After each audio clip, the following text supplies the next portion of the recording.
Mais comment construire la paix sur des fausses communes? Comment construire la paix sans vérité ni réconciliation? Comment construire la paix sans justice ni réparation?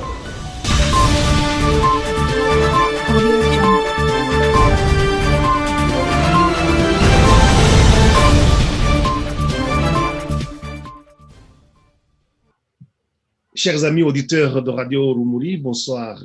Aujourd'hui, nous sommes le mardi 9 mars 2021. Et comme vous commencez déjà à vous y habituer, tous les mardis, nous commençons nos émissions en langue française. Et aujourd'hui, nous allons aborder beaucoup de points. J'en prévois 4 ou 5 ou même plus.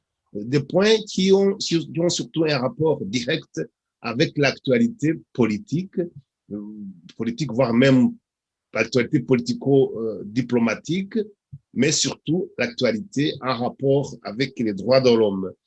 Et nous parlerons de ces points en compagnie, comme d'habitude, comme tous les mardis, de Monsieur l'ambassadeur que je vais vous présenter et demander de vous saluer. Bonsoir, Monsieur l'ambassadeur. Bonjour à tout le monde. Bonjour mon frère Célestin et bonjour à tous nos auditeurs. Voilà, comme il vient de le dire, alors vous êtes avec votre serviteur Célestin Sevaïde. Et tout de suite, commençons avec le tout premier point parce que, comme j'ai dit, nous avons au moins 5-6 points à aborder aujourd'hui. Nous allons essayer de les survoler. Nous n'allons pas essayer d'entrer en profondeur parce que ça nous prendrait trop de temps. Et surtout, nous voudrions que les gens qui suivent Radio Rumuri en langue française puissent avoir une vue globale sur l'actualité politico-administrative ou politico-diplomatique et surtout en rapport avec les droits de l'homme. Nous allons justement, Monsieur l'ambassadeur, j'ai vu récemment que vous préparez à porter plainte contre un certain chercheur français. Je ne vais même pas dire son nom, je vais vous laisser le droit et l'honneur de nous en parler un tout petit peu. Qu'est-ce qui se passe, monsieur l'ambassadeur, qui vous a poussé à porter cette plainte? Non, je ne cherche pas à porter plainte. J'ai déjà porté plainte depuis plusieurs mois parce que les délais de procédure me l'imposaient, en fait. Ce que j'ai fait, c'est d'attendre que la procédure arrive à son terme pour effectivement pouvoir annoncer cette plainte parce que pour une fois, il y a des choses qu'on ne doit pas cacher en permanence.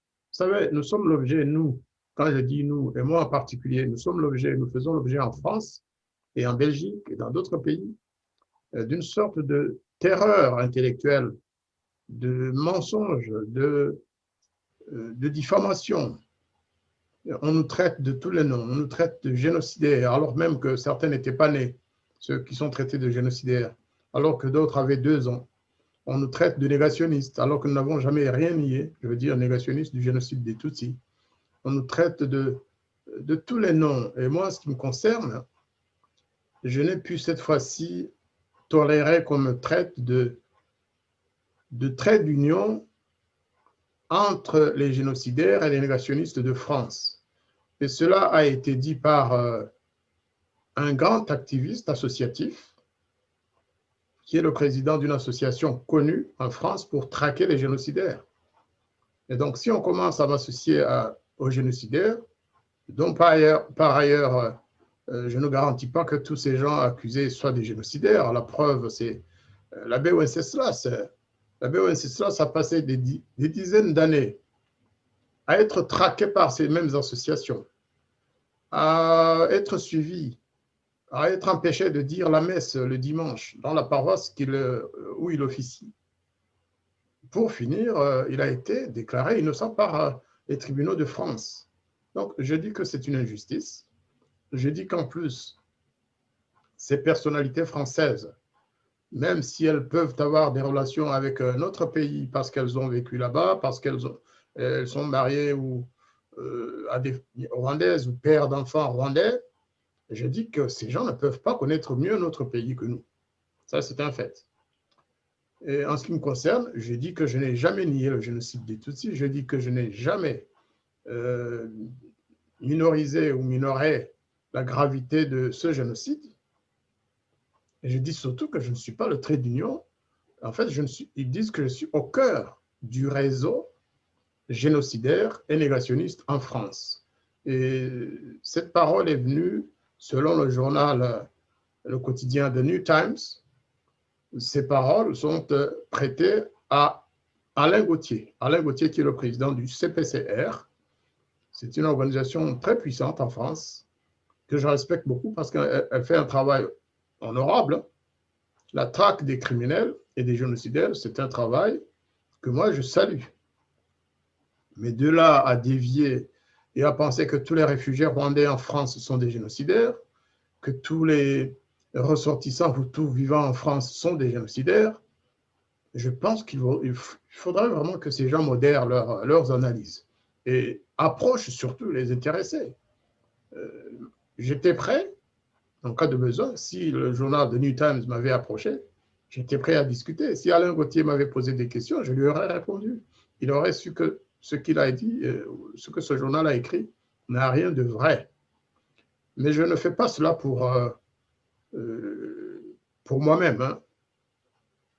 Je ne suis pas naturellement un va-t-en-guerre et je ne suis pas un conquistador, mais je pense représenter d'une certaine manière, parce qu'étant le plus ancien réfugié rwandais et ensuite naturalisé en France parmi mes compatriotes vivant dans ce pays, et que beaucoup se voient à travers moi, de par les initiatives nombreuses que j'ai prises et que je prends toujours, je pense que le fait que je sois attaqué peut faire penser qu'on voudrait exercer une terreur sur l'ensemble de notre communauté. Surtout justement qu'on me reproche d'être au centre de certaines activités culturelles et politiques des Rwandais de France. Voilà pourquoi j'ai en fait porté plainte. Hein, j'ai porté plainte. La plainte a été acceptée par les services judiciaires compétents. Et c'est en ce moment que j'ai préféré l'annoncer pour que mes compatriotes sachent ce que nous vivons. Et s'ils pensent que nous pouvons être soutenus et aidés pour cette initiative, pourquoi pas? Nous sommes prêts à leur en parler, à expliquer pourquoi cette cause en vaut la peine. Merci, Célestin. Oui, je vous remercie. Mais j'avais une autre petite question. Qu'est-ce qui vous a poussé à porter cette plainte? Est-ce que c'est sur base seulement de ce que vous avez lu dans ce journal que vous avez mentionné si haut, ou il y a d'autres faits réels qui vous montrent que vous avez été traité de tout ce que vous nous avez dit tout à l'heure, ou alors c'est justement en lisant ce journal que qui citait justement Alain Gauthier et que vous vous êtes dit, tiens, je vais porter plainte, ou alors il y a d'autres faits ou d'autres comportements de ce monsieur qui vous auraient poussé vraiment à porter plainte? Bon, il y a des éléments connexes, hein, naturellement. Mais bon, on ne va pas tout étaler non plus sur la place publique parce que je préfère garder l'initiative et je préfère garder certaines choses dans la confidentialité pour ne pas être surpris à la dernière minute. Je vous comprends. Et si ce n'est pas encore un secret, est-ce que vous savez plus ou moins la date où le procès aura lieu ou vous n'êtes pas encore convoqué sur ce niveau-là? Où est-ce que vous en êtes? Comme ça sera ma question. Vous savez, les procédures judiciaires, c'est vraiment à l'initiative du juge d'instruction. Nous, on dépose le dossier, les avocats suivent, et puis un jour, on nous appelle pour dire, tiens, quelle est la base de votre prétention? Qu'est-ce que ça cache? Qu'est-ce que ça couvre? Le contenu exact. On analyse ensemble, j'explique mon cas, et éventuellement, le défendeur aussi, c'est-à-dire la personne accusée, va se défendre. J'ai porté plainte pour diffamation publique, du fait que cette accusation mensongère à mon encontre est en plus parue dans un journal de grande diffusion.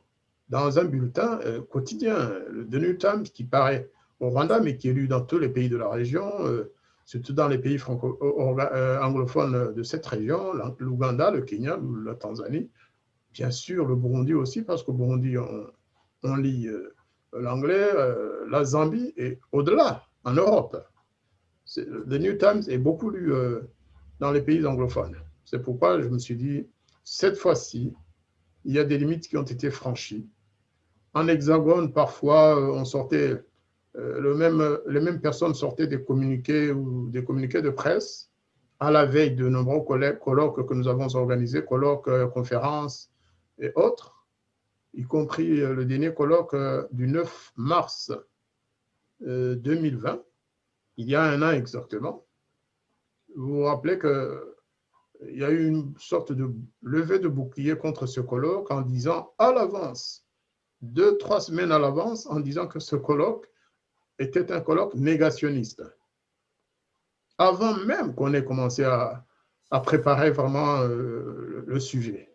Comment savent-ils, et ce sont les mêmes, hein, comment savent-ils que nous allons organiser un colloque négationniste avant même qu'il ne se tienne? Avant qu'il se tienne, ils écrivent au président du Sénat, à certains sénateurs, au gouvernement, en disant que c'est un colloque qui mérite d'être supprimé tout simplement parce qu'il est dirigé par des négationnistes. Pourtant, après coup, après le colloque, tout le monde s'est rendu compte qu'il n'y avait pas de négationnisme. On a tout simplement parlé de la situation actuelle et passée du Rwanda. Et je pense assez objectivement. Merci. Je vous remercie. Je pense qu'on ne va pas trop nous étendre sur ce sujet, mais justement, en parlant des procès, justement, pour le moment, l'actualité au Rwanda est vraiment l'actualité la plus brûlante, c'est celle du procès de M. Rusesabagina Paul, qui a été kidnappé, c'est bien le mot, on ne veut pas vraiment, n'ayons pas peur des mots, qui a été kidnappé des Émirats arabes unis vers le Rwanda, et qui pour le moment est devant les juges au Rwanda. Il y a aussi un autre procès qui lui aussi fait parler beaucoup des Rwandais, que ce soit les Rwandais de l'intérieur du Rwanda et les Rwandais de l'extérieur. C'est celui de Madame Ida Mandié. Ça, on va en parler tout à l'heure, mais commençons d'abord par celui de M. Rusesabagina, parce que dernièrement, lors des dernières audiences, il réclamait vraiment qu'il soit tout simplement relaxé, tout simplement relâché, parce qu'il expliquait qu'il a été kidnappé et il a eu, comment on peut appeler ça, on peut appeler ça un témoin qui est intervenu dans ce procès et qui a raconté comment il a, comment je peux dire ça en français, comment il a attiré M. Rusesabagina, qu'il a induit en erreur et puis qu'il a ramené au Rwanda, alors que Paul Rusesabagina croyait aller au Burundi.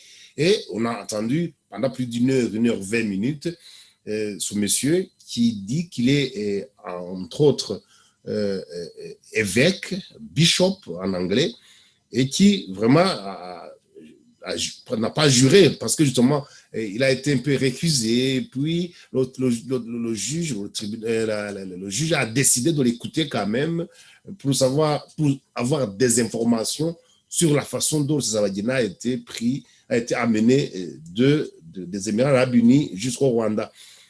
Et parmi les éléments qu'il a racontés, on voit très clairement que M. Rusesabagina a été bériné, je peux ainsi dire, qu'il a été vraiment induit en erreur et qu'on l'a conduit au Rwanda par ruse, si je peux ainsi m'exprimer. Mais vous, je rappelle aux auditeurs de Radio Rumuri que, en plus d'être diplomate et chevronné, que vous êtes aussi juriste de formation. Qu'est-ce que ça vous a inspiré, cette intervention de ce bishop, monsieur l'ambassadeur Jean-Marie Vianney-Gijimana?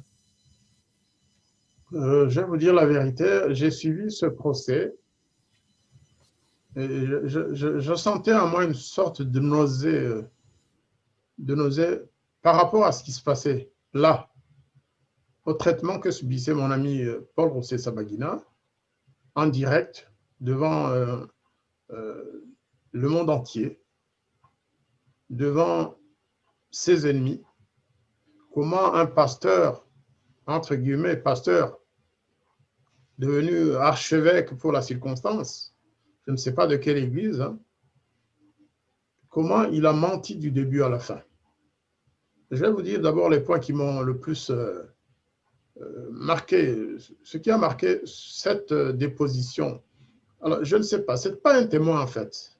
Le président du tribunal a bien dit que ce n'était pas un témoin, que c'était Umuvuga Makuru, si mes souvenirs sont bons, en Kinyarwanda. C'est un statut qui va entre journaliste et informateur. Si on traduit le titre qu'on lui a donné, dont il a été affublé par la cour, cet évêque-là s'est présenté comme quelqu'un qui connaissait Rusesabagina depuis 4 ans, qui est devenu son ami, qui lui a rendu visite en Belgique, chez lui à la maison et partout. Ils se sont vus à plusieurs reprises. Il a dit que les présentations ont été faites par une personne, une personnalité rwandaise qui vit en Belgique. Il n'a pas voulu donner son nom, tant mieux peut-être parce que ça cache beaucoup de mensonges, tout ça. Et puis ensuite, il a commencé à débiter ses mensonges. Premièrement, Rusesabagina lui aurait avoué facilement, comme ça, qu'il était le responsable de la mort de tous les Rwandais qui ont été tués dans la zone de Congo, ancien du Congo, Nyaruguru. Et que donc, ce sont ces militaires, ce sont les soldats de Rusesabagina qui auraient commis ces forfaits. Je connais Paul, il peut commettre des erreurs, mais celle-là, je doute très très fort. Paul Rusesabagina est à la limite de... moi, je pense qu'il est assez secret. Moi, par exemple, je lui ai rendu visite à plusieurs reprises, chez lui à la maison. On s'est rencontrés en ville à Bruxelles à plusieurs reprises. On se connaît depuis 1980 et quelques, dans les années 80. On était vraiment des amis, mais il ne m'a jamais parlé de cette partie de cette histoire. Avec des recoupements, on peut arriver à concocter des éléments pouvant l'amener là où l'archevêque en question a voulu l'amener. Alors, la première chose qui m'a frappé, c'est tout de même que cet archevêque a avoué avoir été à la base du kidnapping, de l'enlèvement de Paul Rusesabagina, parce que c'est un enlèvement. Enlèvement parce qu'il a été embarqué sur un avion dont il ne connaissait pas la destination. Enlèvement parce que il y a eu tous les artifices, d'après au moins cet archevêque, que Rusesabagina serait passé par le salon d'honneur de l'aéroport à Dubaï, avant d'embarquer sur le jet privé. Je doute fort, sauf vraiment preuve à l'appui, je doute fort qu'un pasteur, quelle que soit sa force, quelle que soit son influence, obtienne de Dubaï l'autorité de passer par le salon d'honneur sans intervention d'un gouvernement ou d'une ambassade étrangère à Dubaï. Normalement, ce n'est pas une personne privée qui obtient facilement de passer par le salon d'honneur. Et ensuite, il présentait Rusesabagina comme Monsieur le Président, dit-il. Monsieur le Président, de quoi? De qui? L'hypothèse de la présence d'un agent rwandais, de la police rwandaise, avec la complicité de policiers ou de services de Dubaï, c'est-à-dire des Émirats arabes unis, est très plausible. Ou alors, tout simplement, la présence de diplomates rwandais pour obtenir le droit de passage, parce que c'est plus discret de passer par le salon d'honneur, parce que c'est plus discret si on a drogué quelqu'un de l'embarquer vers l'avion, alors que dans la salle d'attente internationale, ça va se voir. Ensuite, il nous raconte qu'ils étaient seuls dans cet avion, dans le jet. Mais si c'est un jet loué par le gouvernement rwandais, par la police, le RIB, la police, ce n'est pas un service autonome, hein, la police rwandaise. C'est un service de l'État rwandais. Donc, en l'occurrence, cet avion a été loué par l'État. Certains disent même que c'est un avion qui appartiendrait à une société de Paul Kagame. C'est un avion qui a été référencé dans la flotte dont le président est propriétaire et qui travaille à partir de la Grèce.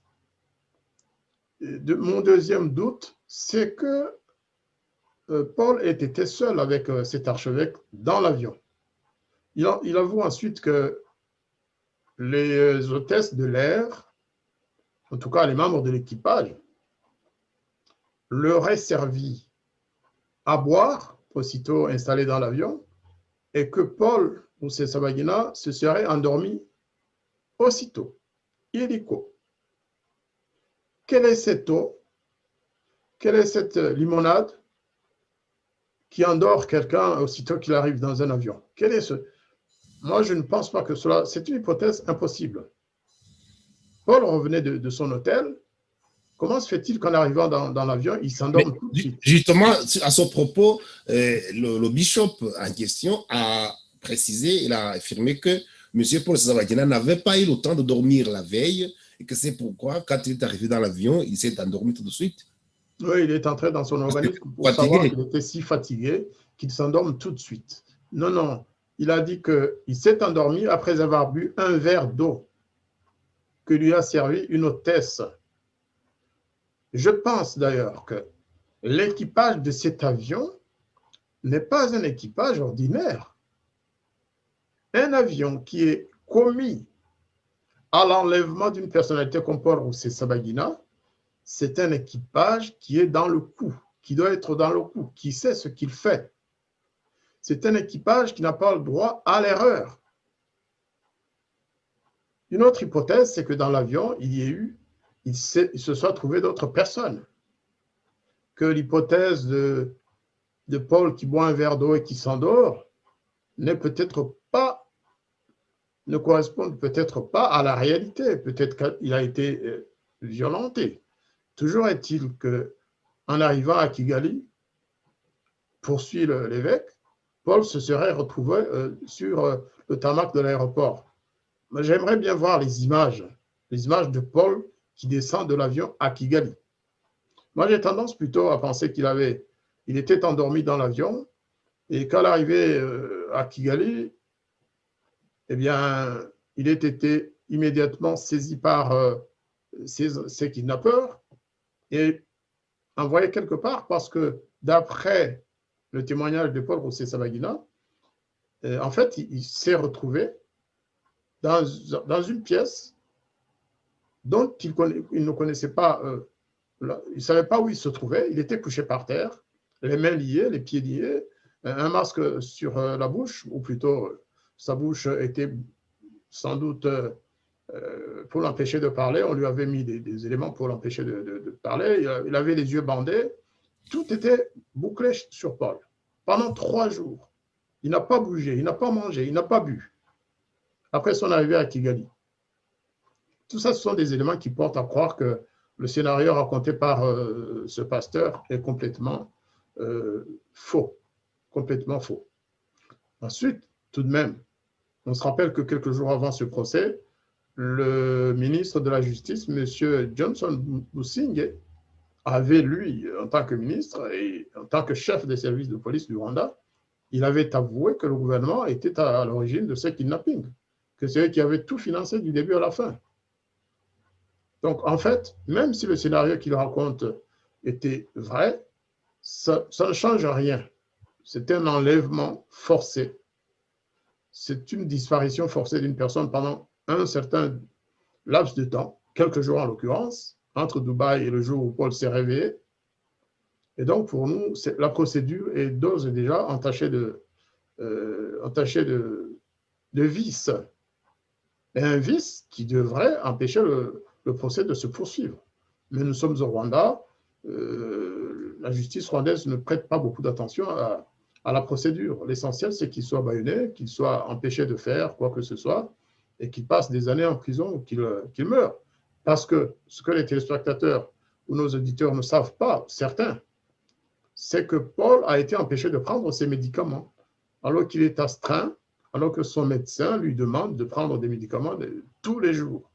Il a passé des jours et des jours empêché de prendre ses médicaments, y compris lorsque sa famille lui a fait parvenir au Rwanda. Ils ont préféré lui donner à la place d'autres médicaments alors que son médecin avait insisté pour... alors, une autre faille quand même dans la procédure, c'est que, et ça, Paul Rusesabagina l'a dit, le ministre Busingye l'a confirmé, chaque fois que Paul a eu des communications avec sa famille ou avec ses avocats, eh bien, la police était là. Elle suivait tout, elle écoutait tout. Et ils enregistraient tout. Donc, tout ça porte à croire, et je pense que la suite le dira d'ailleurs, que ce procès, à mon avis, devrait s'arrêter, ou en tout cas devrait déboucher sur tout simplement la libération de Paul Rusesabagina. Une autre chose qui m'a frappé, c'est la complaisance du tribunal, la complaisance de la Cour à l'égard de l'évêque Niwo Mungere. L'archevêque, pardon, monseigneur, l'archevêque Niwo Mungere, on lui a posé 2 questions pour savoir qui il était. Quel est votre nom? Votre âge, je crois. Le nom des parents. Et puis c'est tout. On ne lui a pas demandé quelle est sa nationalité. Tout le monde se demande s'il est rwandais, s'il est burundais, parce qu'il a dit qu'il résidait en Belgique, mais qu'il avait vécu au Burundi. Est-il rwandais? Est-il burundais? Est-il belge? Est-il quoi? Je ne sais pas. En tout cas, il y avait vraiment un vide, un manque réel de volonté de la part de la Cour pour permettre aux gens de le connaître davantage. Et lui, évidemment, il est entré dans ce jeu, il n'a pas dit grand-chose. Il aurait pu se présenter quand même s'il n'est pas astreint au serment traditionnel des témoins. Voilà, ce sont des observations que je fais. Oui, je vous remercie. Voilà. Oui, je vous remercie. Le reste, on suivra la procédure, on suivra ce qui se passe au tribunal. Oui. Mais, naturellement, c'est... Justement, c'est ce que j'allais dire, parce que c'est un procès, à mon avis, qu'on va suivre de près, surtout que c'est un procès qui a vraiment un retentissement international. Nous avons vu à différents niveaux, notamment ici en Belgique, où les membres des députés européens, de l'Union européenne, ont carrément demandé, sinon le relâchement de M. Rusesabagina, de le libérer immédiatement, ou du moins espère qu'il y aura un procès équitable. Et nous avons vu au niveau des États-Unis aussi, surtout au niveau du Congrès américain, il y a eu beaucoup de sénateurs qui ont écrit ouvertement au président de la République pour libérer carrément Paul Rusesabagina. Il y a tellement d'autres organismes ou organismes internationaux qui luttent pour les droits de l'homme, qui suivent de près ce procès qui, je suis certain, va avoir un impact sur les relations entre le Rwanda et différents pays, notamment les grandes puissances de ce monde, entre autres les États-Unis, la Grande-Bretagne, l'Union européenne. On va suivre ça de près. Et un autre procès qui pour le moment aussi fait parler beaucoup, qui fait couler beaucoup d'encre, c'est l'affaire Ida Mangé. Cette dame de 42 ans, Ida Mangé Diamugwiza Yvonne, de 42 ans, qui un bon matin s'est levée et a commencé à s'exprimer, à parler, à dire, à essayer d'exercer son droit que lui accorde la constitution rwandaise et différentes lois du Rwanda et internationales, et à donner ses idées, ses points de vue sur la façon dont le pays est gouverné. Notamment, c'était au moment où il y avait le lockdown, où tout le monde était enfermé chez soi. Elle disait que si on enferme les gens chez eux, dans leur maison, soi-disant pour les protéger contre le Covid-19, qu'il risquait d'y avoir plus de morts par la faim que par le Covid-19. Il a parlé aussi d'autres sujets, notamment le niveau d'enseignement au Rwanda, les disparitions forcées, justement, et tout ça. Et il s'est retrouvé arrêté aussi d'une façon qui n'est pas très réglementaire, mais ça, c'est la loi qui va décider.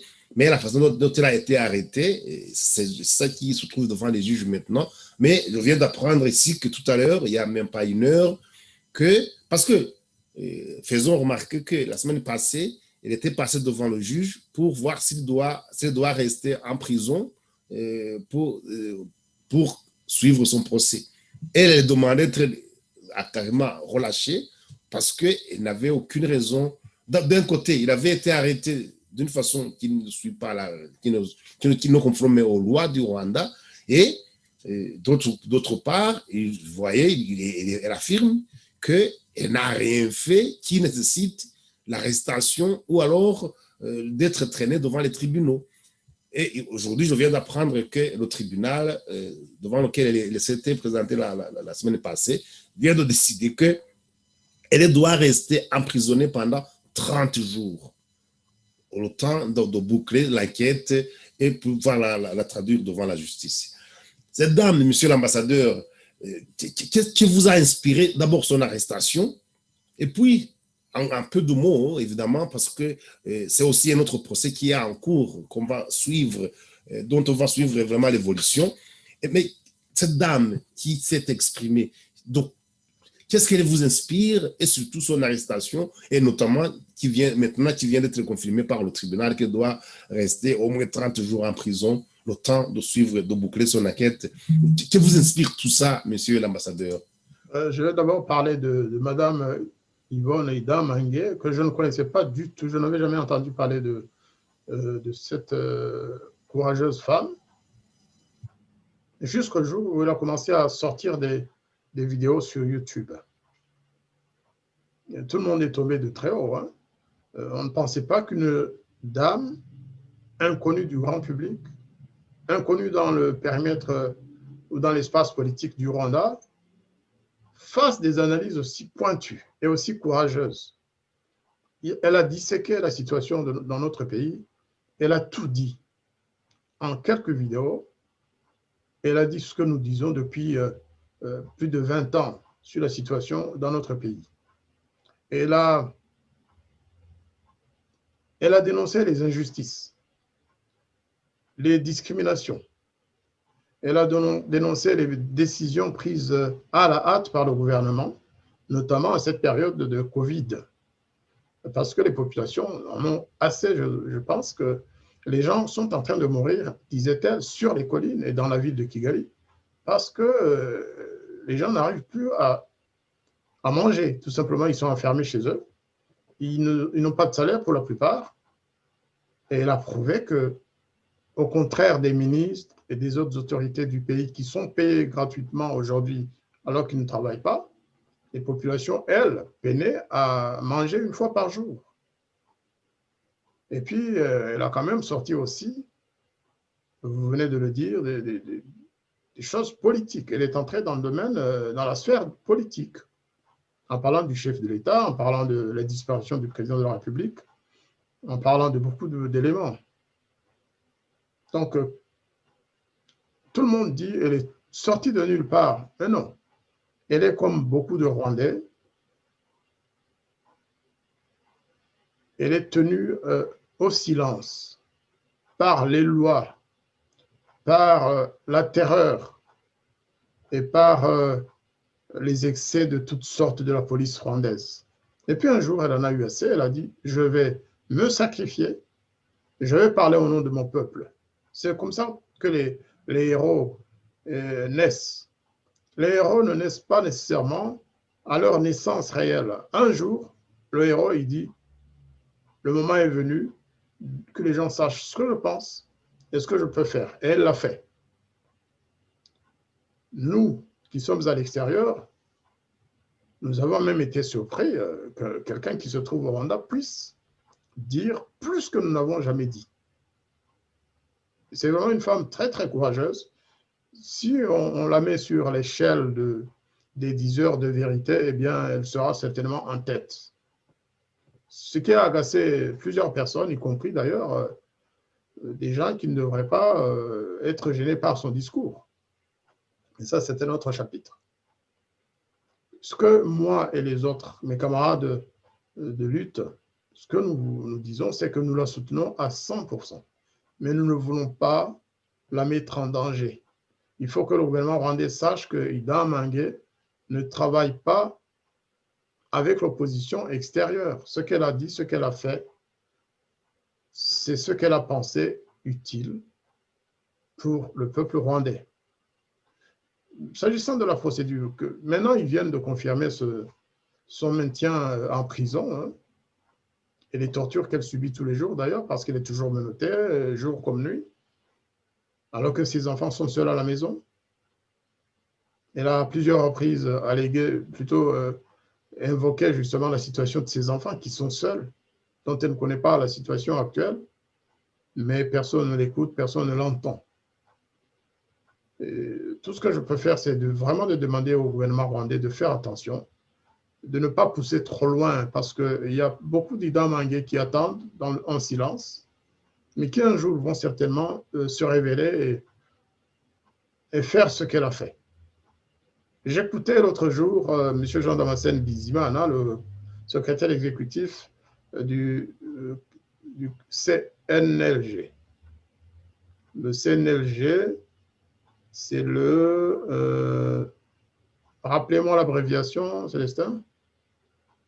C'est la Commission nationale de lutte contre les génocides. Voilà, c'est la Commission de lutte contre les génocides, Commission nationale de lutte contre les génocides. Eh bien, le secrétaire exécutif de cette commission, en parlant d'elle, elle a dit d'ailleurs, elle n'est pas seule au Rwanda, elle n'est pas seule. Et il y a même des Ida-Mangué à l'étranger, a-t-il conclu. Et là, citer quelques noms, je préfère ne pas y revenir. En tout cas, je suis sur la liste de ces Ida-Mangué.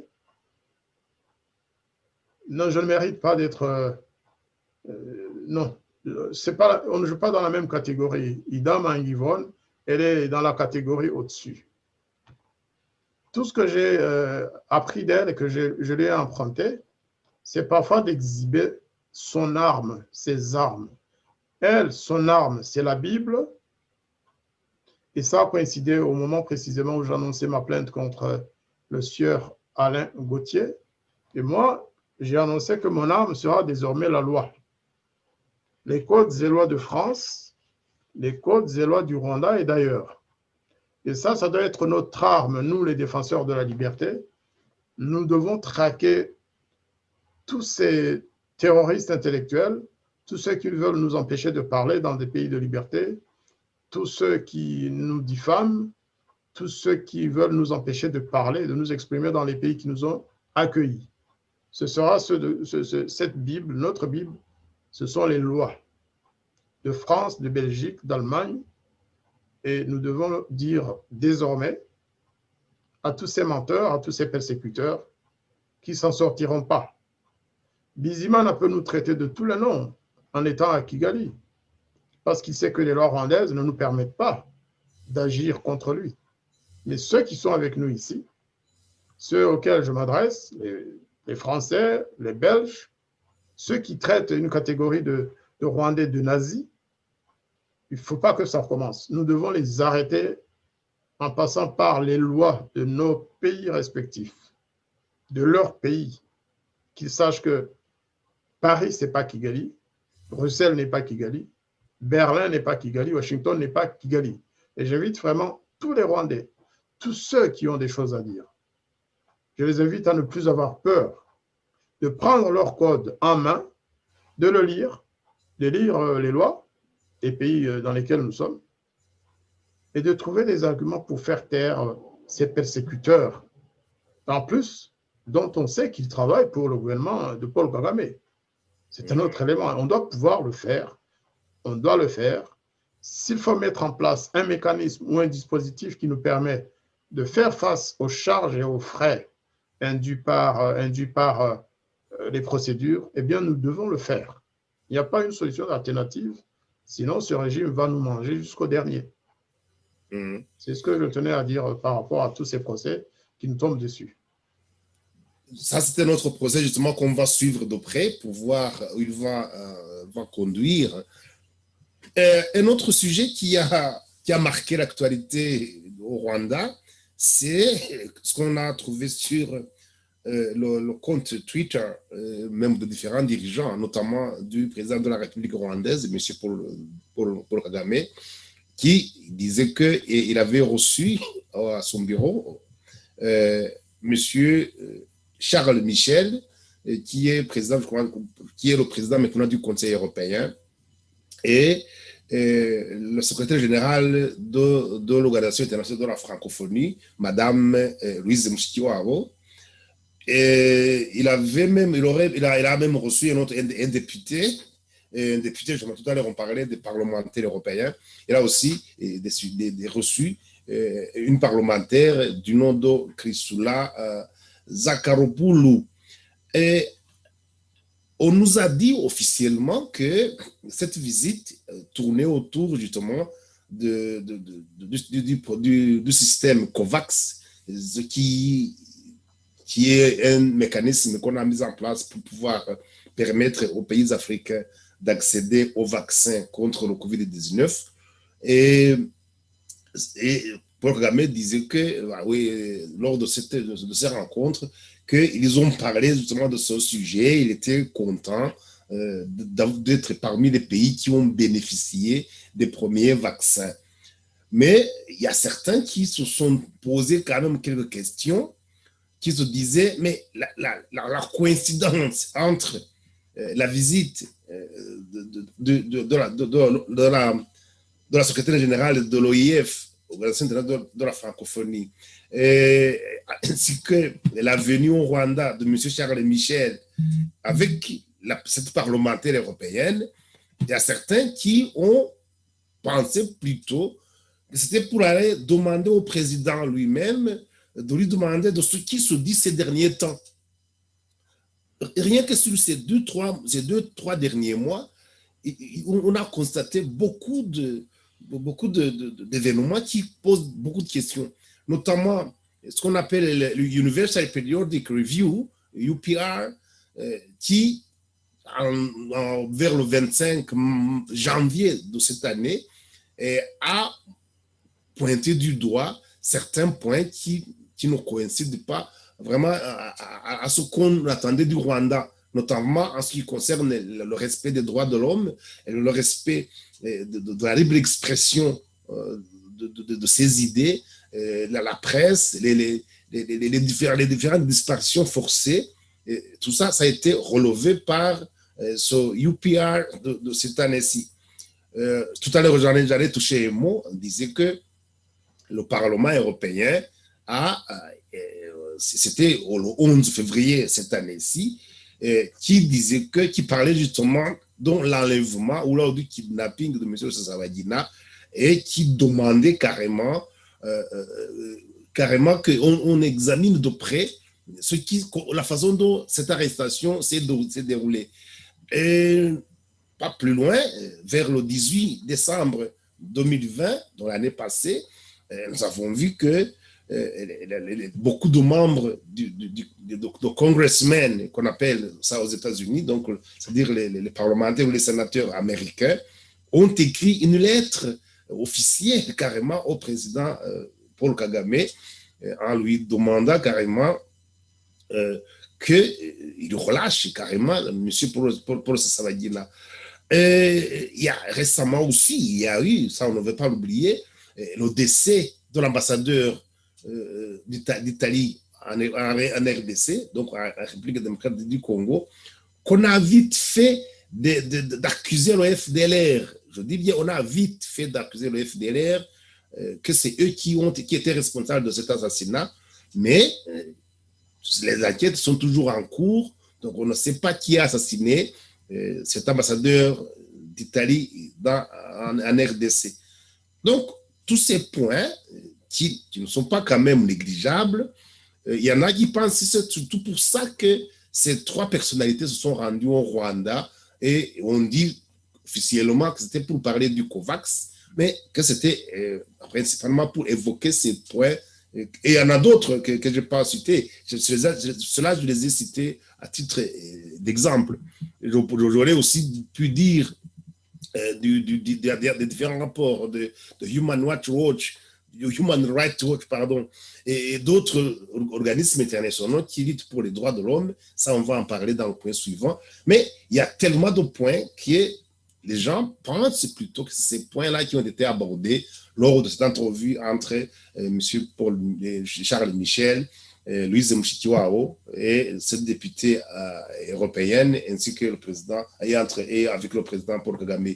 Mais vous, monsieur l'ambassadeur, vous qui êtes diplomate et qui avez une certaine expérience dans toutes ces relations, dans tout ce qu'on doit dire officiellement et tout ce qu'on dit, tout ce qu'on fait officieusement ou alors off, si je peux ainsi dire. Qu'est-ce que vous en pensez, vous, monsieur l'ambassadeur, de cette visite au Rwanda? Vous avez pratiquement tout dit, hein. Ça, c'est des scénarios que certains avancent pour expliquer ou plutôt cette avalanche de visites, aussi inattendue que surprenante. Vous savez, on n'a pas l'habitude de voir le président du Conseil européen rendre visite à un pays africain, accompagné de la secrétaire générale ou du secrétaire général de l'OIF, Organisation internationale de la francophonie. Pourquoi pas le secrétaire général du Commonwealth? Pourquoi pas le président de l'Union africaine? Donc, c'est inhabituel. Tout ça, je pense que c'est monté. On saura un jour celui qui a monté cette opération parce que certains parlent déjà d'une opération qui couvre autre chose. Vous savez, depuis plusieurs mois, il y a des gens qui se sont offerts pour dire certaines vérités, vraies ou fausses, ces vérités-là, je ne sais pas, ou fausses, et pour dire, et ils prétendent que le président Kagame serait mort, qu'il ne serait pas en vie. Vous savez, moi, je ne suis pas dans cette école-là ça ne m'intéresse pas de savoir si le président est vivant ou pas. Il a le droit d'aller où il veut. Tout ce que je sais, c'est que son régime tue, massacre les Rwandais tous les jours, les Congolais. Qu'il soit vivant ou mort, en tout cas, son nombre est là. Et ses crimes se poursuivent. En revanche, ce qui m'a beaucoup surpris, plutôt déçu, c'est le contenu des messages portés par ces hautes personnalités aux autorités rwandaises. Dans les comptes rendus qui sont sortis de ces visites, nulle part, il ne ressort par exemple les violations des droits de l'homme, précisément. Il y a quelque temps, vous l'avez dit, les députés européens elles ont montré leur agacement. Les députés ont dénoncé et condamné même, pour beaucoup, les graves violations des droits de l'homme au Rwanda, passées comme actuelles. Mais pas un mot du président du Conseil. Le Rwanda, qui est un pays normalement francophone, puisqu'il fait partie de la francophonie, a supprimé l'utilisation de la langue française dans l'enseignement de notre pays. Eh bien, voilà la secrétaire générale de l'organisation francophone, dont un des premiers objectifs est de défendre et de faire la promotion de la langue française. Elle va au Rwanda, elle rencontre le président qui est à l'origine de cette décision, en fait, de suppression du français. Mais, monsieur l'ambassadeur, peut-être... Pas un mot, on ne dit pas qu'elle l'aurait... Elle n'a même pas évoqué... Je de préciser, monsieur l'ambassadeur, que justement, avant de commencer de briguer cette place, si on a brigué cette place, si on a demandé cette place de secrétaire général de l'OIF, le Rwanda quand même a rétabli l'enseignement du français au niveau du secondaire quand même. Ça, oui, mais là, le Rwanda a supprimé l'utilisation du français dans l'enseignement. Il ne reste que l'anglais. Ah oui, bien sûr, l'année dernière. Pendant que Louise ah oui, cette décision a été prise l'année dernière. Le Kinyarwanda qu'il a supprimé, il a mis la place. Le Kinyarwanda est le français, Célestin. Je pense que on n'a pas bien suivi, on n'a pas suivi les mêmes décisions. C'est le français et le Kinyarwanda. L'enseignement ne se donne plus qu'en anglais. Donc, vous voulez dire que pour le moment, tous les enseignements au Rwanda ne se font qu'en anglais? En anglais. Si je me trompe, je vais m'en excuser après, mais c'est un processus que je crois avoir suivi. Et nous avons même écrit à la secrétaire générale de l'Organisation de la francophonie, Madame Louise Mushikiwabo, au niveau du groupe d'initiative France-Rwanda. Évidemment, on n'a jamais eu de réponse. Ce n'est pas normal que la langue française, pour un pays censé avoir les rênes justement de l'organisation inter-État des pays francophones, ce n'est pas normal que cette organisation se taise devant des décisions pareilles. Sinon, elle ne sert à rien. Sinon, la secrétaire générale ne sert à rien. Et surtout, elle va à Kigali pour parler Covid, c'est bien. Mais est-ce que les préoccupations des Rwandais aujourd'hui ne sont que Covid, Covid, Covid, vaccination, vaccination? Pourquoi d'ailleurs les deux sont partis en même temps? Qui a pris, qui est à l'origine, qui est à l'initiative de cette visite? Moi, j'aurais tendance à croire que c'est Madame Louise Mushikiwabo. Parce que vous savez, Charles Michel, c'est quand même un très proche du gouvernement rwandais, du régime de Paul Kagame. C'est connu, hein, c'est pas, non, non, je ne lui prête pas des intentions. Oui, oui, j'en ai d'ailleurs parlé lors de nos émissions de mardi passé, justement. Je parlais des gens qu'un écrivain italien désignait carrément de laquais du pouvoir, laquais de Kigali.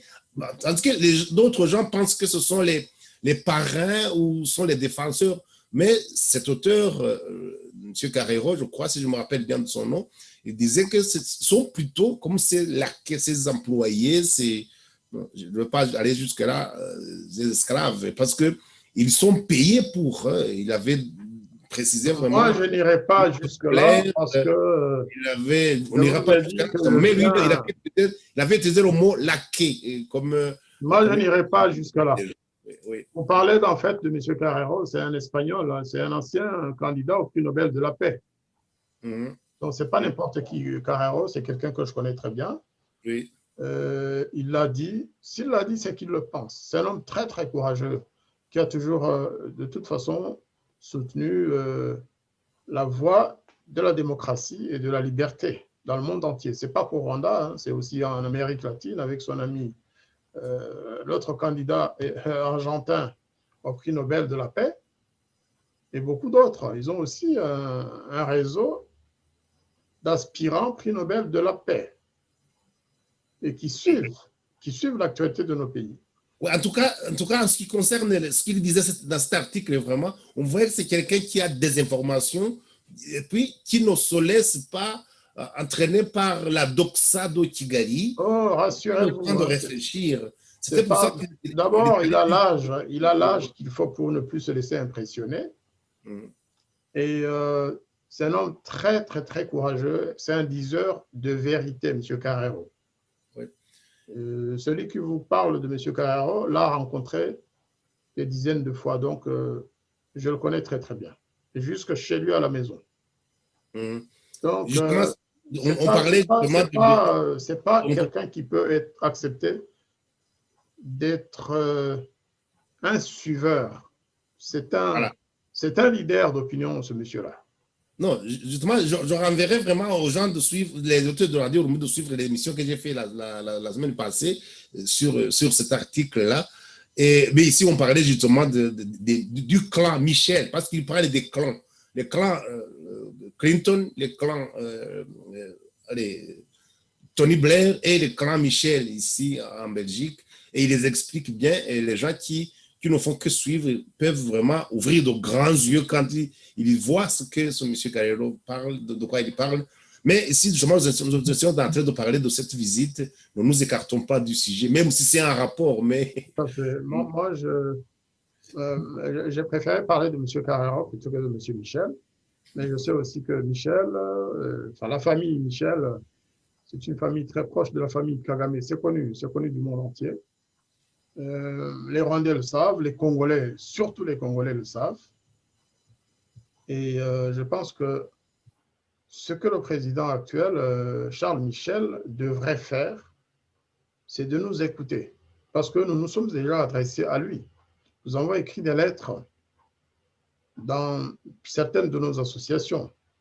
Le cadre de concertation de la société civile et des partis politiques en exil lui ont adressé des courriers pour le sensibiliser sur la situation des droits de l'homme au Rwanda. Alors, moi je pense, peut-être qu'on ne le dit pas dans la presse, mais qui nous dit qu'il n'a pas parlé au président Kagame? Qui nous dit qu'il n'a pas donné des conseils d'amis? Peut-être qu'il est assez courageux pour dire à son ami, écoute, cher président, il faut changer. il faut vous conformer à la doxa internationale. Cette fois-ci, la doxa internationale, dans le sens positif, j'y crois. Lorsqu'on voit comment les Américains, les Anglais et autres ont déjà entrepris de dire la vérité, certaines vérités bien sûr, à Paul Kagame, on comprend que la suite va venir très très vite. On comprend que demain, la communauté internationale pourrait ne pas hésiter à faire payer à Paul Kagame les crimes qu'il a commis dans la région. Ou alors tout simplement à lui dire de passer le relais à d'autres.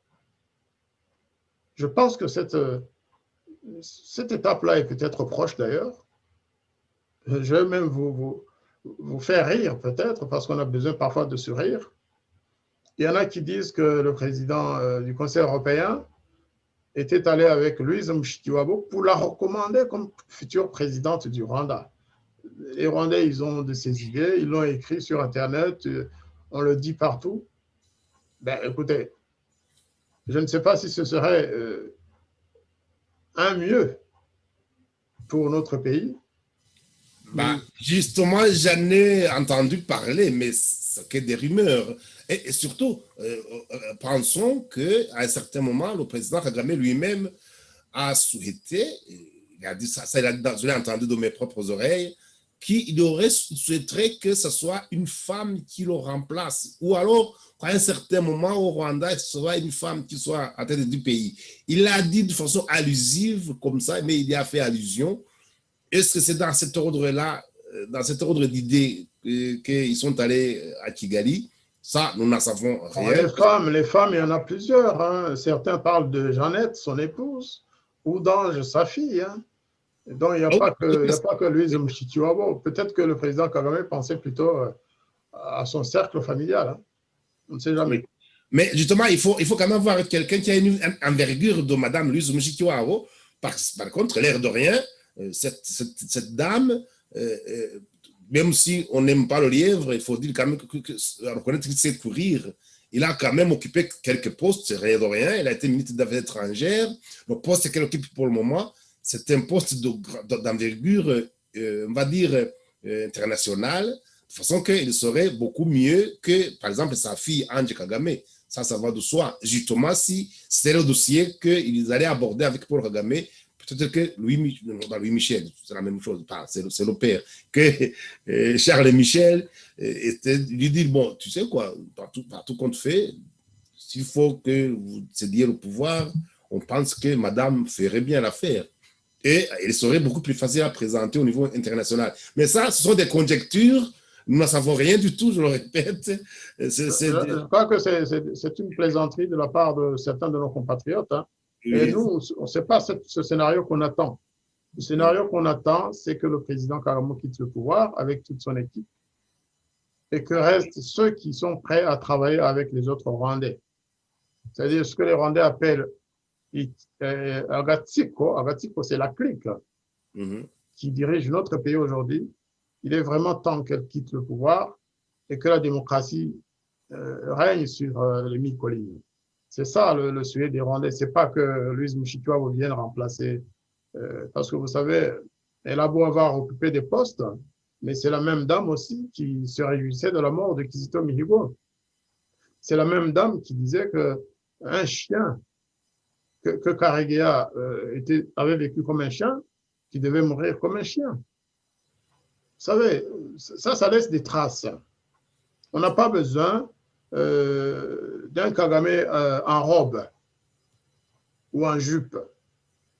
On a besoin d'une personnalité ou on a besoin d'un système, on a besoin d'institutions qui laissent un espace de respiration aux Rwandais, aux compatriotes, et qui finalement s'ouvrent pour laisser entrer toutes les sensibilités politiques de notre pays. Politique et communautaire d'ailleurs, parce que c'est un mix c'est un mix de consensus. Il y aura un consensus qui, je pense, devrait découler d'un dialogue national, qui devrait découler d'états généraux pour reconstruire un nouveau pays. Après Kagame, ça ne peut pas être autrement. On n'attend pas quelqu'un ou quelqu'une. On attend un système avec des institutions fortes, mais qui laissent de la place à tout le monde. Je vous remercie, monsieur l'ambassadeur, à ces précisions. Il nous reste encore deux points. Celui qui est en rapport, justement, tout à l'heure, vous en parliez. La Commission nationale de lutte contre les génocides va publier un livre sur, justement, le génocide pour expliquer vraiment l'historique, la façon dont ce génocide a commencé, tout ce qui s'est passé, les gens qui ont pris part, qui l'ont exécuté, qui l'ont conçu et puis qui l'ont exécuté. Planifié, vous avez oublié planifier d'après. Planifié, ça aussi, merci. Donc, qui vont vraiment un livre qui ils pensent que c'est un livre qui va être vraiment un livre de référence sur le génocide contre les Tutsis. Mais je ne sais pas ce que vous en pensez, vous, monsieur l'ambassadeur, parce que je l'ai lu dans les différents médias au niveau national, même international. J'ai même vu l'interview que monsieur le secrétaire exécutif de la CNLG a donné aux médias. Et est-ce que ça vous inspire? Est-ce que ça vous pose des questions? Ça vous laisse des interrogations? Qu'est-ce que vous en pensez, monsieur l'ambassadeur? Ben, écoutez, j'ai suivi en direct la présentation de ce livre par le secrétaire général de la CNLG, monsieur Jean-Damascène Bizimana. Écoutez, je suis un client assez régulier pour le connaître suffisamment, parce que dans tous ses discours, dans toutes ses interventions, il ne manque pas de me taper dessus, de me stigmatiser en m'accusant de tous les noms. Eh bien, j'ai suivi ça. La première impression que j'ai eue, est-ce qu'elle est la bonne, est-ce qu'elle n'est pas la bonne, c'est que le régime rwandais est aux abois, en fait. Ils font un amalgame terrible. La définition du génocide, ils l'ont transformée. Ça, c'est un. Alors que cette définition découle de la Convention internationale de 1948. Eux, ils ont déjà créé leur notion de génocide à la rwandaise. Ils ajoutent des éléments qui ne sont pas prévus par cette Convention internationale. Alors, ils contreviennent en même temps à tout ce qu'ils ont dit auparavant. Ils changent les dates quand ça les arrange. Rappelez-vous, j'ai fait des émissions avec vous en parlant du tripatouillage, justement, en parlant de ce changement de période du génocide commis contre les Tutsis. Alors que sur le plan international, dans les résolutions des Nations Unies, le Rwanda a toujours insisté pour qu'on affirme et qu'on décide qu'il a commencé, ce génocide a commencé le 7 avril 1994. Cela a été accepté par les Nations Unies, accepté par des pays comme la France, la Belgique et autres qui ont adapté cette volonté du Rwanda qui a finalement été acceptée par tout le monde. En France, ils ont arrêté, il y a eu un arrêté présidentiel du président Macron le 13 mai 2019, je pense, que désormais, le 7 avril serait une journée de commémoration et de mémoire pour les victimes du génocide des Tutsis. Ben nous, en France, nous avons dit c'est très bien, c'est une très bonne décision. Mais, Monsieur le Président, pensez aussi aux victimes des mêmes crimes qui sont peut-être qualifiés autrement, de certains autres Rwandais. N'entrez pas dans la logique discriminatoire que le gouvernement rwandais utilise. Nous avons écrit au président Macron. Justement, à ce propos, permettez-moi de vous couper un tout petit peu la parole, parce que nous avons suivi récemment aussi, dans un journal américain ou britannique, ça ne me revient pas le titre du journal, mais où le président Kagame, justement, affirmait, et je cite plus ou moins, parce que qu'il y a eu des massacres des Hutus, mais il a vite précisé que c'était des massacres, ces Hutus qui ont été tués n'ont pas été tués parce qu'ils étaient Hutus. Ça, il a bien précisé. Moi, j'ai vu, c'est pas ce que j'ai lu, excusez-moi. Je n'ai pas lu la même chose, Célestin. Oui, oui. Moi, dans ce journal, je n'ai pas vu le terme tuer. Le président Kagame, d'après son interlocuteur qui a fait l'article, qui a écrit l'article, Le président Kagame n'a jamais dit des Hutus tués. Non, il a dit morts. Ils ne sont pas morts quand même de mort naturelle. Oui, mais il n'a pas dit qui les a tués. Moi, je pense que le président Kagame voulait parler des Hutus tués par les Interahamwe au moment où le génocide des Tutsis se commettait. Le président Kagame, c'est vrai que nous aimerions qu'il le dise, mais on ne doit même pas attendre ça. Ce n'est pas lui qui décide dans quelle direction les victimes doivent s'orienter. Ce sont les parents, les familles de ces victimes Hutus qui doivent parler de leurs parents. Ce n'est pas le président Kagame qui doit avouer ou pas. Les victimes savent, les gens de Byumba qui ont perdu les leurs de 90 à 94 et même après, savent que dans les régions, le FPR régnait en maître absolu, que les Interahamwe n'ont jamais mis les pieds là-bas, dans ces zones-là, et que c'est le FPR qui a tué leur famille. Le président Kagame, il ne voit jamais. Il ne faut pas qu'on soit des naïfs. Certains ont sauté dessus, mais moi je dis non, non, non. Le président Kagame n'est pas une référence. Hein. On ne peut pas dire, oui, le président a fait un pas. Non, non, moi je n'y crois pas. Ce n'est pas un pas du président Kagame. Il sera obligé de subir la loi de la justice et de l'équité. Les victimes vont avoir le droit de parler, leurs familles vont porter plainte, leurs familles devraient bénéficier des mêmes droits que les autres parents des victimes, Tutsis, Twa et Hutus, et même, vous savez qu'il y a quand même beaucoup de Tutsis qui ont été tués par le FPR et qui n'ont pas le droit de commémorer les leurs. Et donc, pour revenir au rapport de la CNLG, il y a, Oui, à son fameux livre, oui. Il y a beaucoup de connotations qui, si on était entre blanc et noir, seraient appelées des connotations racistes. Est-ce que vous avez, comme moi, entendu M. Bizimana, lorsqu'un journaliste lui a posé une question sur la présence d'un Tutsi à la tête des Interahamwe, en l'occurrence M. Robert Kajouga, un journaliste assis devant M. Jean-Damascène Bizimana lui a dit « Mais Monsieur le secrétaire général, vous nous dites que les Hutus ont commis un génocide, mais pourtant leur chef c'était un Tutsi. » Alors le secrétaire général, au lieu de répondre intelligemment en disant « Vous savez, il peut y avoir des criminels dans tous les groupes ethniques. » Il a dit non. Il a dit d'ailleurs, il paraîtrait que Robert Kajouga ne soit pas un Tutsi. Ouais, c'est tellement maladroit, c'est tellement gros. C'est tellement. C'est vraiment incroyable qu'une personnalité rwandaise puisse répondre à un journaliste en ces termes. C'est comme pour dire non, non, non, un Tutsi ne peut pas avoir commis un crime. Pourtant, tout le monde connaît la famille Kajouga.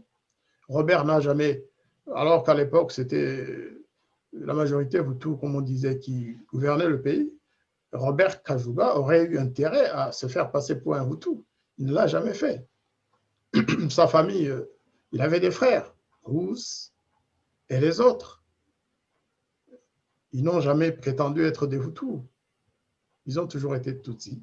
Leur papa, le pasteur, ou en tout cas quelqu'un qui était très important dans son église, le vieux Kajouga, qui a été tué avec les autres, eh bien, il était Tutsi. Pourquoi Bizimana écarte aussitôt la question du journaliste pour dire non, non, non, en fait, c'est plus un Hutu que Tutsi. Certains pensent que c'était un Hutu. Voilà le genre de bêtises qu'on peut débiter lorsqu'on dirige un pays dans une logique ségrégationniste. Ça a été remarqué et je pense que nous devons le soulever. On n'a pas le droit de stigmatiser une partie de notre peuple de cette manière-là. De la même façon, il faut savoir que dans toutes les époques, qui a été le patron de l'UNAR en fait? Certains pensent toujours que l'UNAR, c'était un parti Tutsi, mais non. Le chef de l'UNAR, le plus zélé de tous, Lukeba, c'était un Hutu, originaire de Tchangougou. Qui était le président du FPR? Le FPR, on dit qu'il était majoritairement Tutsi, oui. Mais le président du FPR, c'était le colonel Kanyarengwe, c'était un Hutu. dont on ne peut pas. J'aimerais qu'un jour, Jean Damascène Bizimana dise « Ah, Kanyarengwe, vous savez, on ne sait pas, il était peut-être Tutsi, hein, parce qu'il était du bon côté. » Voilà. Eh bien, moi, ça m'a frappé, par exemple. Et puis alors, tout ce qui a été débité par Jean Damascène Bizimana sur les négationnistes, c'est vraiment incroyable. Il a affirmé haut et fort que tout simplement, penser que le FPR, qui a arrêté par ailleurs le génocide, pensait qu'il ait pu commettre des crimes contre les Hutus ou contre qui que ce soit, que c'est, disait-il du haut de sa grande tribune, que c'est du négationnisme. Pensez-vous? On parle du génocide des Tutsis. C'est acquis. En ce qui me concerne, par exemple, je n'ai jamais, et je ne peux pas nier le génocide contre les Tutsis, parce que je l'ai suivi, je l'ai étudié en profondeur. C'était un vrai génocide, un génocide. Planifié ou pas, la Convention internationale ne parle pas de planification. Elle dit que l'auteur doit avoir montré l'intention d'exterminer tout ou partie d'un peuple, en l'occurrence les Tutsis. Mais je dis aussi que les Hutus ont été ciblés et qu'ils ont été tués à longueur de mois, d'années,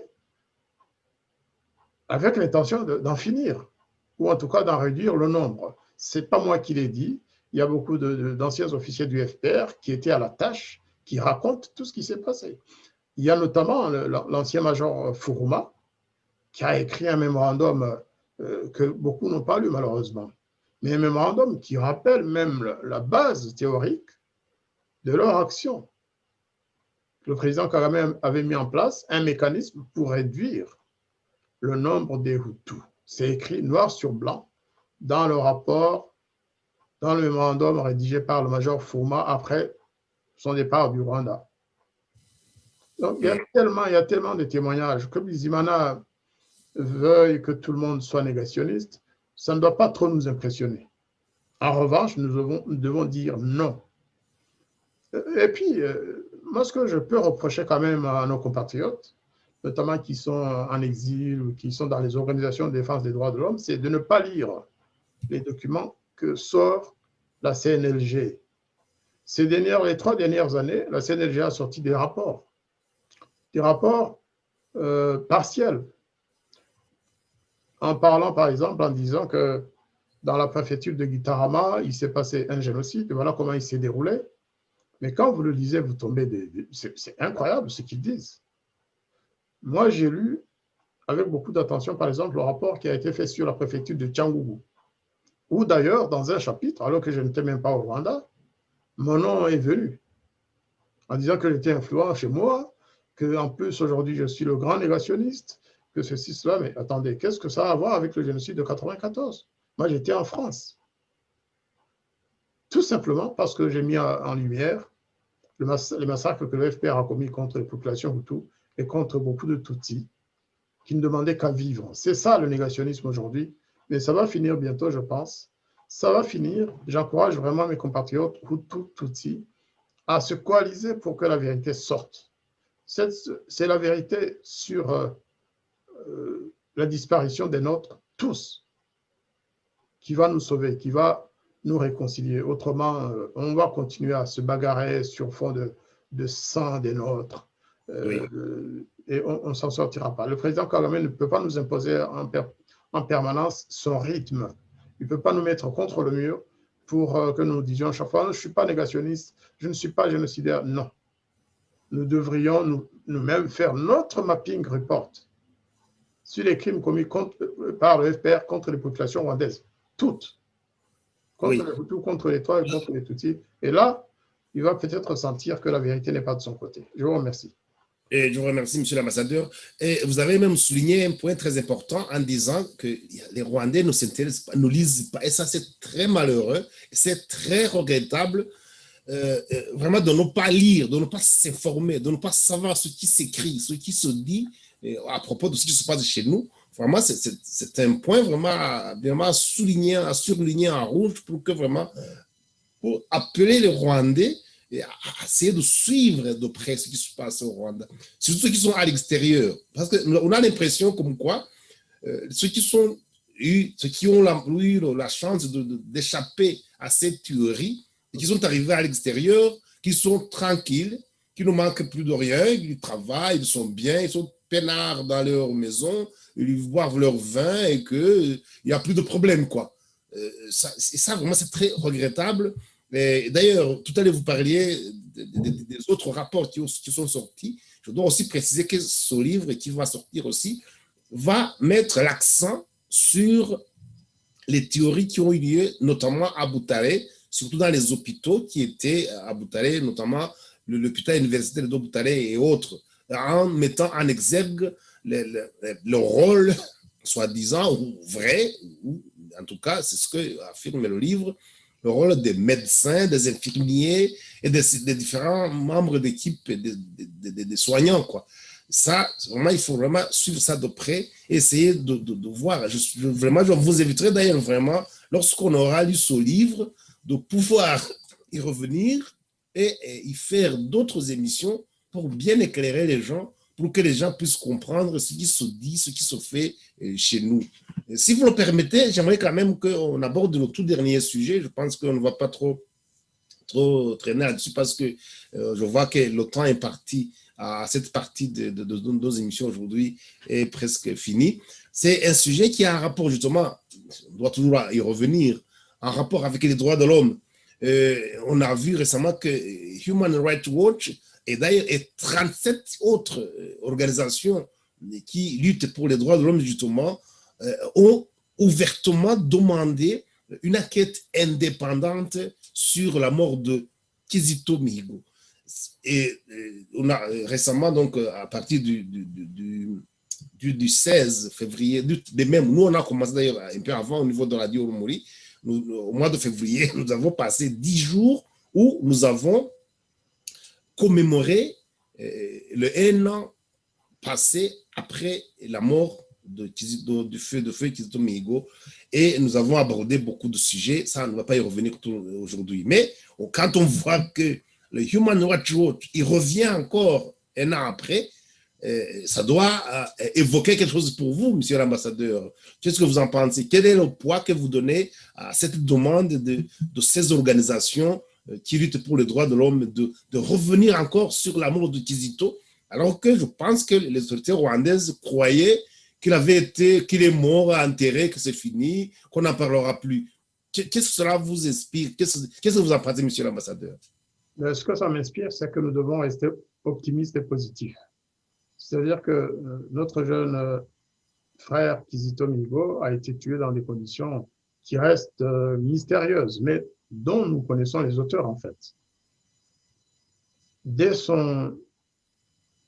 sa mort, nos organisations ont plaidé en faveur d'une enquête internationale neutre, indépendante, mais assez fouillée pour vraiment montrer toutes les circonstances qui ont entouré cet assassinat. C'est ce qu'il faut dire. Ce n'est pas un suicide. Kizito ne s'est pas suicidé, tout le monde le sait.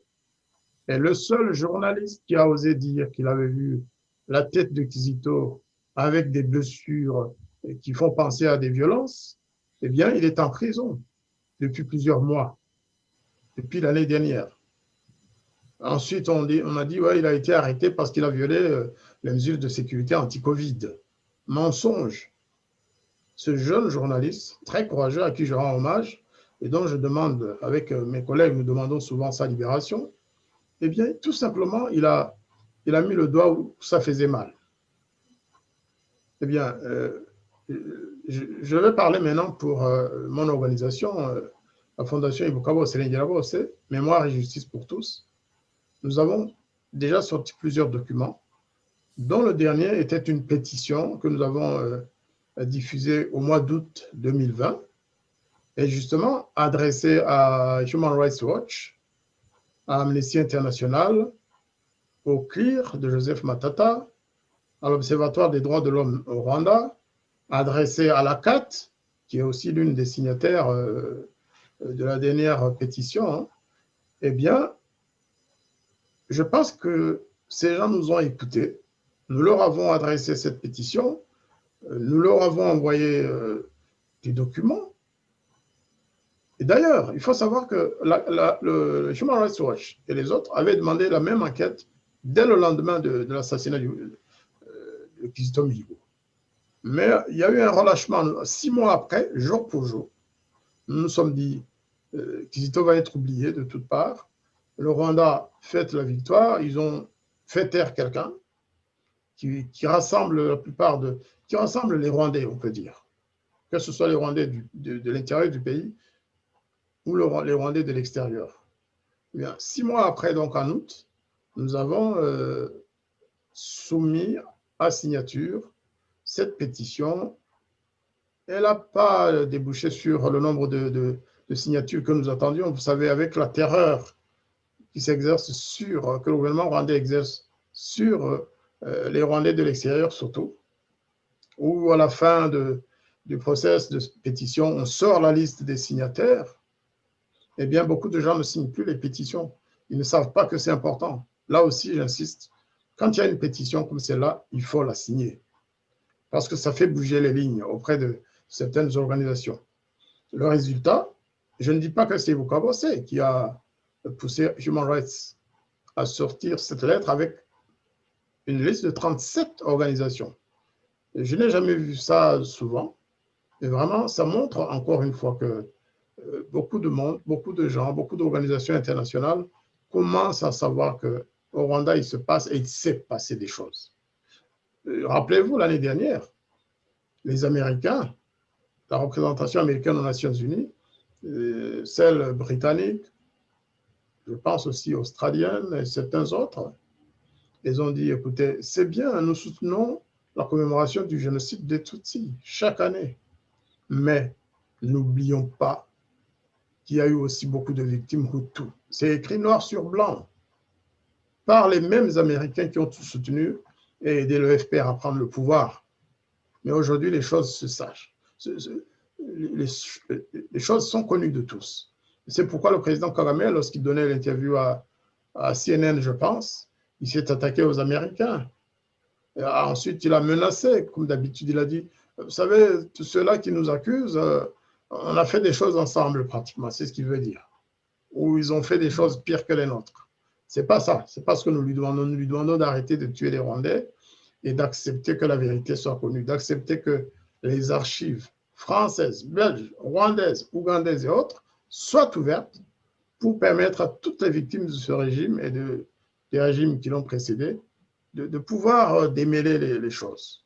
Et donc là, sans entrer dans les détails, je me félicite vraiment de cette résolution, de cet invite des 37 organisations de défense des droits de l'homme au Commonwealth et à d'autres pour que ces derniers fassent attention dans leur relation avec le Rwanda. En fait, quand ils écrivent au Commonwealth, c'est pour leur dire, écoutez, puisque vous avez le sommet du Commonwealth à Kigali bientôt, mais demandez d'abord au Rwanda d'arrêter de violer les droits de l'homme, de tuer les gens, de faire disparaître les activistes des droits de l'homme, les politiques, de faire disparaître les journalistes.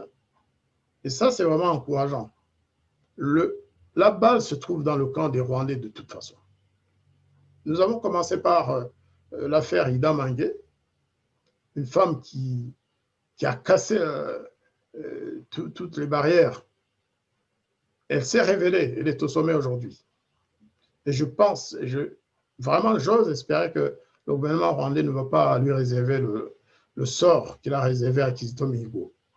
Et nous avons aujourd'hui une pression venant des organisations des droits de l'homme, des gouvernements qui demandent qu'on revoie certaines définitions sans remettre en cause les acquis, sans jamais oser nier le génocide des Tutsis, parce que nous ne l'accepterions pas, mais peut-être de s'orienter vers aussi la reconnaissance du génocide des Hutus.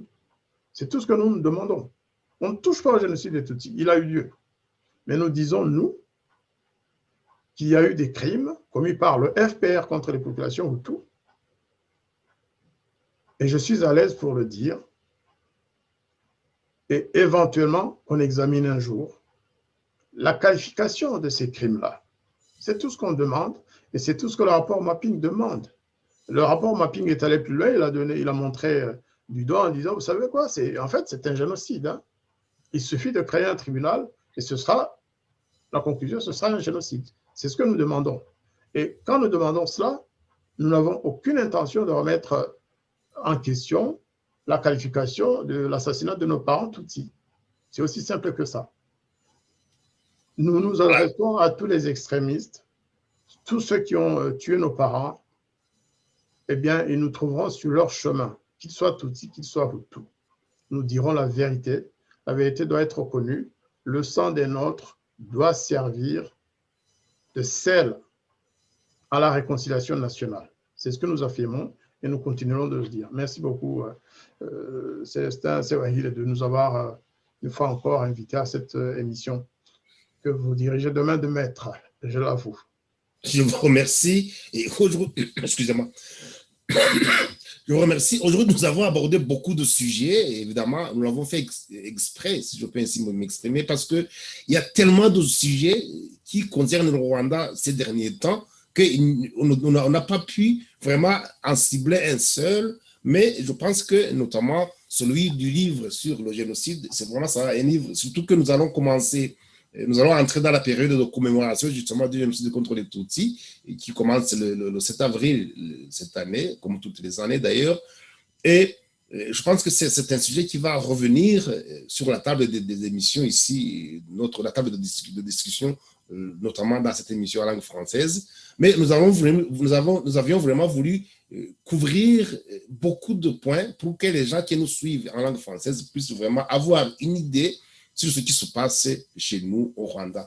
Je vous remercie, monsieur l'ambassadeur, de nous avoir vraiment éclairé de votre expérience et de vos analyses. Et il ne me reste plus qu'à vous souhaiter bonne soirée et on se donne rendez-vous mardi prochain, si Dieu le veut. Eh bien, j'espère que je serai là à l'appel, comme d'habitude. Merci. Hein. Je vous remercie et bonne soirée. Au revoir à tous nos auditeurs et je les remercie de l'attention qu'ils mettent à suivre nos émissions. Merci. Je vous remercie. Bonne soirée et à la prochaine.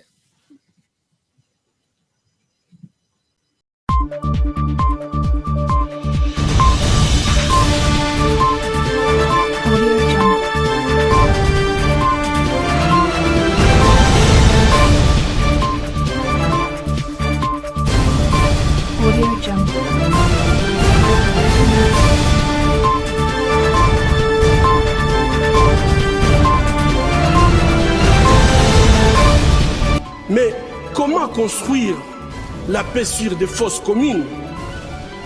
Comment construire la paix sans vérité ni réconciliation? Comment construire la paix sans justice ni réparation?